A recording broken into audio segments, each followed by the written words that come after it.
አንድ ነገር በወጥነት ማድረግ ብቻውን ዲሲፕሊን ሊሆን አይችልም ነው። ዲሲፕሊን ራሱን የቻለ ምን አለው ማለት ነው። ራሱን የቻለ ሰፊ ሐሳብ አለው፣ ሰፊ ኮንሴፕት አለውና ዲሲፕሊን ማለት ስነ ምግባር ማለት ነው፣ ስነ ስርዓት ማለት ነው። ስነ ስርዓት ማለት ያ አንተ የምትፈልገውን ነገር ለማሳካት የማትፈልገውን ነገር ማድረግም ጭምር ነው። ዲሲፕሊን ማለት ለምትፈልገው ነገር የምትከፍለው ዋጋ ማለት ነው።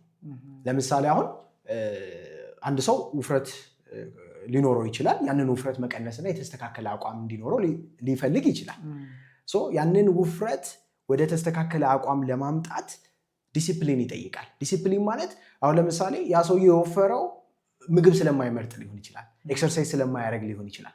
ምግብ መርጦ መብላት ስነስርዓት ይጠይቃል። ከባድ ነው፣ በቀላሉ የምታደርገው ነገር አይደለም። ጠዋት ተነስተ ኤክሰርሳይዝ ጂም እየሄድክ መስራት ከባድ ነው፣ ስነስርዓት ይጠይቃል። እና ብዙ ሰው ስኬታማ የማይሆነው ስነስርዓቱን መገንባት ስለማይችል ነው። አንድ ጂም ሮን የሚባል አሰልጣኝ ምን ይላል መሰለ? ሰክሰስ ኢዝ ሰምቲንግ ዩ አትራክት ባይ ቢካሚንግ አን አትራክቲቭ ፐርሰን ይላል። ስኬት ወደ አንተ የሚመጣው አንተ ስኬትን መሳብ ስትችል ነው። አትራክቲቭ ነው ወይ ነው ለስኬቱ። አሁን ብዙ ሰው ሰክሰሱን ይፈልገዋል፣ ግን ማንነቱ ለመገንባት ሬዲ አይደለም፣ ይከብደዋል። ማንነት መገንባቱ አሁን ብዙ ሰው ስኬታማ ለመሆን ታይም ቴክ የሚያደርግበት ስኬታማ መሆን ከባድ ሆኖ አይደለም፣ ዲሲፕሊኑ መገንባት ነው ከባድ። የስኬታማ ሰው ዲሲፕሊኑ መገንባት። ለምን? የማትፈልገውን ነገር እያደረግክ ነው ዲሲፕሊኑ የምትገነባው። አንደርስታንድ አድርገኸኛል አይደል? አሁን ለምሳሌ አንድ ሰው እውቀት እንዲኖረው ምናምን ይፈልጋል፣ ግን ቁጭ ብሎ መጽሐፍ ማንበብ ከባድ ነው። የምፈልገውን ነገር ካረኩማ በቃ ልማድ ነው፣ የለመድኩት ነገር ነው። ይሄ ኦፍ ኮርስ ዲሲፕሊን ሊሆን አይችልም።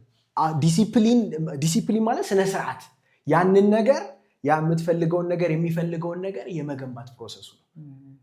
አንደርስታንድ አድርገህ አሁን የምፈልገውን ሳይሆን እሱ የሚፈልገውን ነው ማድረገው። ኤግዛክትሊ ስኬት የሚፈልገውን አሁን እንዳልኩ ነው። መስልህን መገንባት ከፈለግ ጂም ሄዶ መስራት በጣም የሚያስጠላ ነገር ነው። ከክብደት ጋር መታገል በጣም የሚያስጠላ ነገር፣ በተለይ ከሳምንት በኋላ ይከብዳል። አዎ ስትራፖ ይዘሃል ምናምን አሰልቺ ነው፣ ማድከም ነው። ባይዘው ሊትራሊ ስፖርት መስራት ማለት እኮ ጡንቻህን ማድከም ማለት ነው። ግን ጡንቻህን ማድከሙን ሳይሆን አንተ ያ ጡንቻን በማድከም ውስጥ የምታገኘውን ውጤት ነው የምትፈልገው።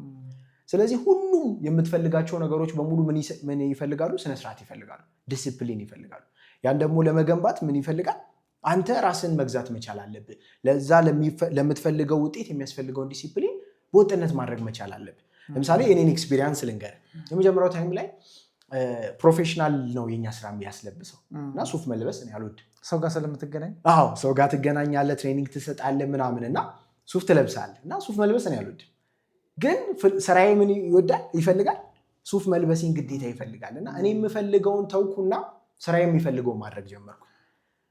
ቀላል ነው እያልኩ አይደለም። በአንዴ ሱፍ አለበስኩ። እኔ ትዝ ይለኛል ለምርቃት ራሱ ሱፍ ሀፍ ዴይ መልበስ አቅቶኝ በቃ አውልቄው ሸሚዜን ምናምን እንደዛ ነበረ ምርቃቴ ራሱ ያደረኩት። እና አስዩም ከዛ ማንነት ተነስቼ ግን በሂደት መጀመሪያ ጨርቅ ሱሪ በመልበስ ሸሚዝ በመልበስ ከዛ እሱን ወደ ውስጥ ሸሚዝን መጠቅጠቅ ከዛ እያለ ኮድ ጣል ለማድረግ ምናምን ኮቱን የተወሰነ ሰዓት እያወለኩ ምናምን በአንድ ያልመጣም ማለት ነው። አሁን ሰው ሲያየኝ ብዙ ሰው ሲያየኝ ሱፍ ብዙ ጊዜ ስለምለብስ ለብሼ ራሱ መተኛ ነው ይመስላችኋል።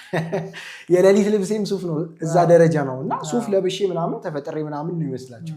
ግን ሁሌም ሲያዩኝ ሱፍ ለብሳለሁ። ግን ስሩ ፕሮሰስ ነው የመጣው። አሁን ሌላ ልብስ የለኝም፣ አጣሁ ራሱ ቤት ውስጥ ምናምን ሳይ ከሱፍ ውጪ አብዛኛው ልብሶች እየገዛው ሱፍ ሁሉ በዛ ነው ያ።